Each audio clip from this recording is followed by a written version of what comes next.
Bonjour, je continue avec le chapitre des conducteurs en corrigeant un exercice qui traite le groupement des condensateurs. Donc exercice numéro 1, on nous donne un schéma et on nous demande de déterminer la capacité de l'ensemble. Pour cela, je rappelle le principe de groupement des condensateurs en série et en parallèle. Donc en série, je prends deux condensateurs, par exemple C1 et C2, et je cherche la capacité équivalente. Donc j'écris 1 sur C équivalent est égal à 1 sur C1 plus 1 sur C2. Ce qui me donne C équivalent est égal à C1 fois C2 divisé par C1 plus C2. Pour le cas de dérivation, c'est-à-dire un assemblage en dérivation ou bien en parallèle, je prends deux condensateurs à titre d'exemple, C1 et C2, et là, c'est équivalent, ça donne C1 plus C2. Dans un circuit donné, on donne la priorité à l'assemblage en parallèle ou bien en dérivation. Pour cela, je commence par calculer d'abord la capacité équivalente de ces trois-là, de ces trois condensateurs, donc C1 et C2 et C3, et aussi la capacité équivalente de ces deux condensateurs, C4 et C5. Donc pour C1, C2 et C5, j'applique la loi. Donc C équivalent est égal C1 plus C2 plus C3, et on va l'appeler C6', puisqu'elle est à côté de C6. Donc C1 plus C2 plus C3 est égal à C6', et qui est égal à 6 nanofarads. Donc voilà les données. Donc je fais C1 plus C2 plus C3, donc 1 plus 3 plus 2, donc ça donne 6. De la même façon pour C4 et C5, C équivalent est égal à C4 plus C5. C4 c'est 4 microfarads, C5 c'est 5 microfarads, ça donne 9 microfarads. Maintenant, je vais reschématiser la figure. Donc c'est C6. Ces trois-là, je vais les remplacer par un seul condensateur. C'est C6', et ces deux-là par C7', C7' et C7 là.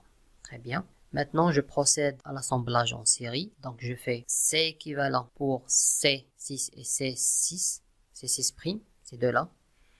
Donc ça donne 1 sur C équivalent est égal à 1 sur C6 plus 1 sur C6'. Ce qui me donne alors je vais l'appeler C0. C0 est égal à 4 microfarads. Vous faites le calcul, vous trouvez 4 microfarads. De la même façon, 1 sur C équivalente, cette fois-ci, de C7 et C7' est égal à 1 sur C7 plus 1 sur C7', et ça me donne C0' est égal à 6 microfarads. De même, je reschématise la figure, j'aurai C0 et C0'. La capacité équivalente de ces deux-là, donc j'écris C équivalente de prime, alors ça donne C équivalente est égal, ou bien C total est égal à C0 plus C0', qui donne 10 microfarads et qu'on va l'appeler C. On passe maintenant à la question numéro 2. Si la tension appliquée est de 120 volts, c'est-à-dire aux bornes de ce schéma, la tension U est de 120 volts, trouvez la charge et la différence de potentiel pour chaque condensateur ainsi que l'énergie de l'ensemble, c'est-à-dire on cherche la différence de potentiel aux bornes de chaque condensateur. Pour cela, je vais utiliser le schéma intermédiaire suivant. La différence de potentiel entre les bornes de l'ensemble est égale à 120 volts. Là, c'est 120 volts. Et aussi, les condensateurs de chaque branche sont reliés en série, donc ils portent la même charge, c'est-à-dire le condensateur C6 et C6' sont en série, donc la charge Q6 est égal à la charge Q6'. De même, Q7 est égal à Q7'. Et on veut calculer la charge Q6, Q6', Q7 et Q7'. Donc, on démarre de cette équation. Q6 est égal à Q6'. Je divise les deux extrêmes par C. Donc, je fais Q6 divisé par C est égal à Q6' divisé par C. Alors, je rappelle que C, c'est C6. Je divise par C6, les deux. Maintenant, Q6 est égal à quoi? Est égal à C6 fois U6. C'est-à-dire la différence de potentiel entre les bornes du condensateur C6. Et Q6' est égal à C6' fois U6'. Donc je remplace ici. Ça me donne C6 fois U6 divisé par C6 est égal à C6' fois U6' divisé par C6. Je rappelle qu'on avait trouvé que C6' est égal à 6 et C6 est égal à 12. Donc, C6', c'est 1 demi de C6. Ou bien C6, c'est 2 fois C6'. Je remplace ici. Donc, j'aurai C6, ça s'en va. U6 est égal à... Alors, on a dit C6' fois U6' divisé par 2 fois C6'. Donc, je fais une simplification. Et à la fin, j'aurai U6' est égal à 2 fois U6. Ça, c'est la première. Maintenant, on sait que la différence de potentiel de l'ensemble est égale à 120. Puisque cette branche, donc la première, celle-là, est en parallèle avec celle qui est en dessous. Donc, les deux sont au même potentiel. Donc, j'écris le potentiel total 120 volts est égal à quoi? Le potentiel, la différence du potentiel du premier condensateur C6 plus la différence du potentiel du deuxième condensateur C6'. Donc, c'est U6 plus U6'.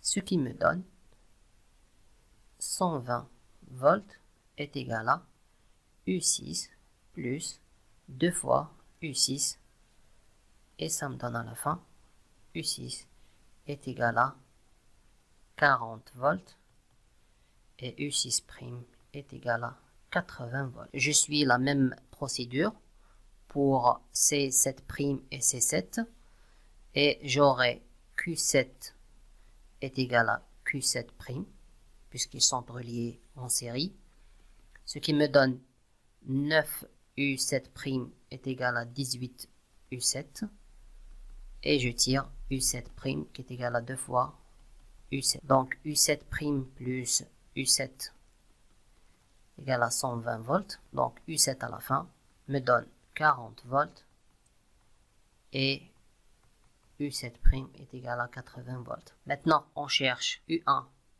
U2, U3 qui sont remplacés par U6' et U4, U5 qui sont remplacés par U7'. Donc on a dit U6', c'est différence de potentiel qu'on avait calculé 80 volts.